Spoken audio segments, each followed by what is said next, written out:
जय तिरंगा मेरे प्यारे दोस्तों, जय भारतीय। दोस्तों आज हम आप लोगों को बताने जा रहे हैं वसुदेव बलवंत फड़के जी की जीवनी। दोस्तों वसुदेव बलवंत फड़के ने 1857 ईस्वी की प्रथम संगठित महाक्रांति की विफलता के बाद आज़ादी के महासमर की पहली चिंगारी जलाई थी। वसुदेव बलवंत फड़के ब्रिटिश सरकार के विरुद्ध सशस्त्र विद्रोह का संगठन करने वाले भारत के प्रथम क्रांतिकारी थे। वसुदेव बलवंत फड़के का जन्म महाराष्ट्र के रायगढ़ जिले के सिरधोने नामक गांव में हुआ था। फड़के ने 1857 ईस्वी की प्रथम संगठित महाक्रांति की विफलता के बाद आज़ादी के महासमर की पहली चिंगारी जलाई थी। देश के लिए अपनी सेवाएं देते हुए 1879 ईस्वी में फड़के अंग्रेजों द्वारा पकड़ लिए गए और आजन्म कारावास की सजा देकर इन्हें अदन भेज दिया गया। दोस्तों यहाँ पर फड़के को कड़ी शारीरिक यातनाएं दी गई। इसी के फलस्वरूप 1883 ईस्वी को इनकी मृत्यु हो गई।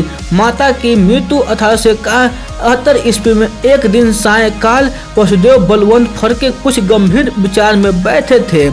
दोस्तों तभी उनकी माता जी की तीव्र अस्वस्थता का तार उनको मिला। इसमें लिखा था कि वासुदेव बलवंत फड़के तुम शीघ्र ही घर आ जाओ, नहीं तो माँ के दर्शन भी शायद न हो सकेंगे।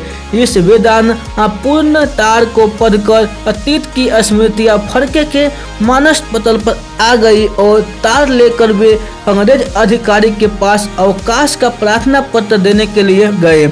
किंतु अंग्रेजों तो भारतीयों को अपमानित करने के लिए सतत प्रयासरत रहते थे। उस अंग्रेजों अधिकारियों ने अवकाश नहीं दिया, लेकिन वसुदेव बलवंत फड़के दूसरे दिन अपने गांव चले गए।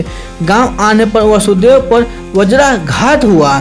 दोस्तों जब उन्होंने देखा कि उनका मुंह देखे बिना ही तड़पते हुए उनकी ममता माई माँ चल बसी है, उन्होंने पांव छूकर रोते हुए माता से क्षमा मांगी। किंतु अंग्रेजी शासन के दुर्व्यवहार से उनका हृदय द्रवित हो उठा।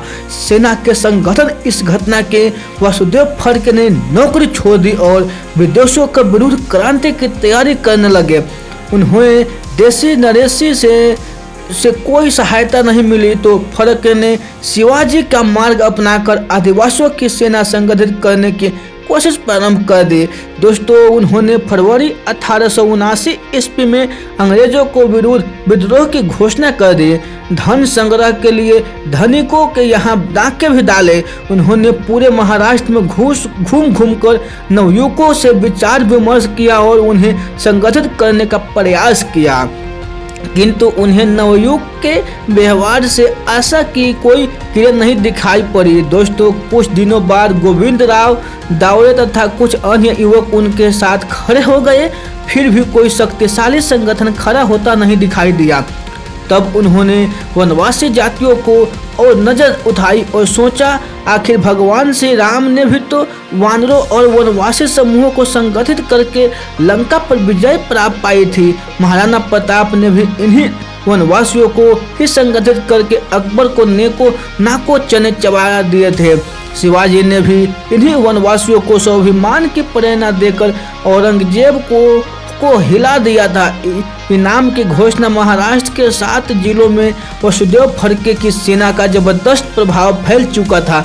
अंग्रेजों अफसर डर गए थे। दोस्तों इस कारण इन दिन मंत्रणा करने के लिए विश्राम बाग में इकट्ठा थे। वहां पर एक सरकारी भवन में बैठक चल रही थी। 13 मई 1879 को रात 12 बजे वसुदेव बलवंत फड़के अपने साथियों सहित वहां आ गए। अंग्रेज अफसरों को मारा तथा भवन को आग लगा दी। उसके बाद अंग्रेज सरकार ने उन्हें जिंदा या मुर्दा पकड़ने पर 50,000 रुपये का इनाम घोषित किया। किंतु दूसरे ही दिन मुंबई नगर में वसुदेव के हस्ताक्षर से इश्तहार लगा दिए गए कि जो अंग्रेज अफसर रिचर्ड का सिर काट कर लाएगा उसे 75,000 रुपये का इनाम दिया जाएगा। दोस्तों अंग्रेज अफसर इससे और भी बौखला गई। गिरफ्तारी 1857 ईस्वी में अंग्रेजों की सहायता करके जागीर पाने वाले बड़ौदा के गायकवाड़ के दीवान के पुत्र के घर पर हो रहे विवाह के उत्सव पर फरके के साथ ही दौलत राम नाइक ने 50,000 रुपयों का समूह सामान लूट लिया। इस पर अंग्रेज सरकार फड़के के पीछे पड़ गई।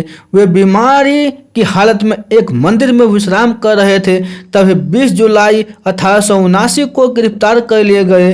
राजद्रोह का मुकदमा चला और आजन्म काला पानी की सजा देकर फड़के को अदन भेज दिया गया। दोस्तों निधन अदन पहुंचने पर फड़के भाग निकले, किंतु वहां के मार्गों से परिचित न होने के कारण पकड़ लिए गए। जेल में उनके अनेक प्रकार की यातनाएं दी गई। वहां उन्हें क्षय रोग भी हो गया और इस महान देशभक्त ने 17 फरवरी 1883 ईस्वी को अदन की जेल के अंदर ही प्राण त्याग दिए। दोस्तों ये बायोग्राफी आप लोगों को वासुदेव बलवंत फड़के जी को अच्छी लगी हो तो अपने दोस्तों के साथ जरूर शेयर कीजिएगा। तो फिर मिलते हैं ऐसे ही अगले बायोग्राफी में। तब तक के लिए आप खुश रहिए, सुरक्षित रहिए और अपने सेहत को अच्छी तरह से ध्यान रखें और अपने परिवार से मिलजुल कर रहिए। दोस्तों ये बायोग्राफी अच्छे लगे हो तो चैनल को जरूर सब्सक्राइब कीजिएगा। आप लोगों को बहुमूल्य समय देने के लिए मेरे दिल से आप लोगों को बहुत बहुत धन्यवाद।